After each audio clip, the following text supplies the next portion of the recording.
Now, the tourism sector will, of course, be hoping to, as George has just said, claw back some of their losses over the December holidays. The industry has been hard hit by COVID-19 restrictions over the past 2 years. Our reporter in business, Kopano Gumbi, has more. For South African businesses in the tourism sector, the summer months of November to March are critical for revenue generation.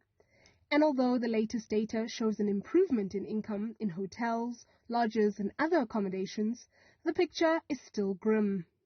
It's good news that the accommodation figures, shows huge improvements, but we always need to be cautious because it's huge improvement from a very low number or a very low base. So it's quite important that we see this trickles up. It means that more people are back at work, more properties are open, B&Bs are open, people are traveling around. So it's positive news for the month of October. Of course, we worry about what's going on now in December. The busy December holidays are vital for the industry, with many establishments making the income they need to sustain themselves throughout the year in just a month.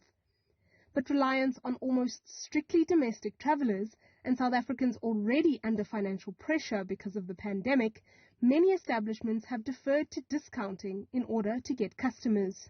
From the income point of view, that's evident because you have everyone, discounting their prices, simply meaning that, as much as they may have more numbers or more people going into their establishments than in 2020, it simply means that they are not paying the same amount as 2020 or 2019. So we're still low in terms of the income. And it's going to take a bit of time for the income to trickle up because it's a product of supply and demand. When you don't have international market, you're going to use domestic market, you're going to discount the prices to get people into the rooms to just make sure that the value chain moves. But for Rosemary van Staden of the National Accommodation Association of South Africa, this is not enough to stave off a large number of businesses closing their doors for good.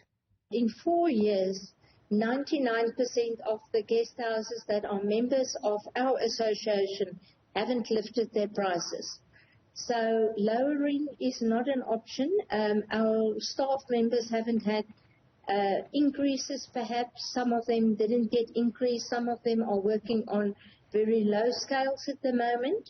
Some of them are being retrenched. Some of them won't have to come back after December because there's no business.